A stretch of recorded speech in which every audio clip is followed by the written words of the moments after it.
Citoyens du monde, quels sont ceux qui gagnent et quels sont ceux qui perdent? Nous voici à nouveau les spectateurs de jeux de guerre. Sous prétexte de la situation politique en Ukraine, les dirigeants des grandes puissances, avec les implications économiques et énergétiques qu'ils ont d'eux-mêmes provoquées, entraînent de rechef l'humanité dans un nouveau cycle d'hostilité. Tous ceux ayant des positions de pouvoir ont conduit l'humanité à la pire situation dans laquelle celle-ci ne s'est jamais trouvée auparavant.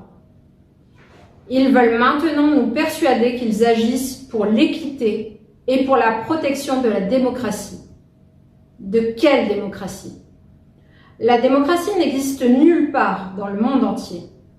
S'ils voulaient vraiment améliorer la vie des gens, pourquoi personne d'entre eux n'a dévoilé à son peuple que celui-ci dispose d'une énorme richesse dans les comptes de fiducie, lesquels peuvent résoudre tous les problèmes qui défigurent l'humanité?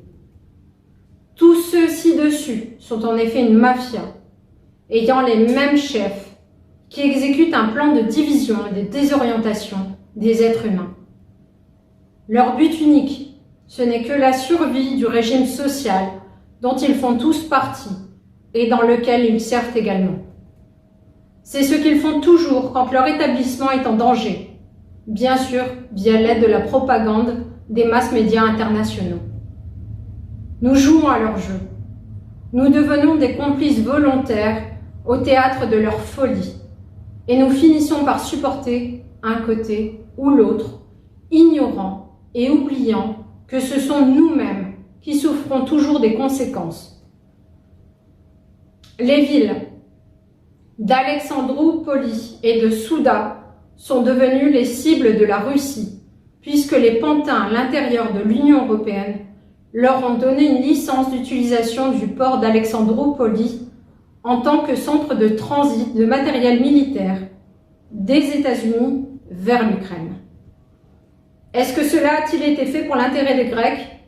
Personne ne demande aux Grecs, dans leur démocratie, par euphémisme bien sûr, la ligne politique même sur les sujets de la plus haute importance et de sécurité nationale, qui vient toute modeler de l'étranger, coupé cousu, aux mesures de ce qu'ordonnent tous les grands intérêts. Pourquoi? Parce que, sous le semblant de la crise économique fictive, les gouvernements de la Grèce ont rendu de manière illégale, irrévocable et inconditionnelle ses droits de souveraineté.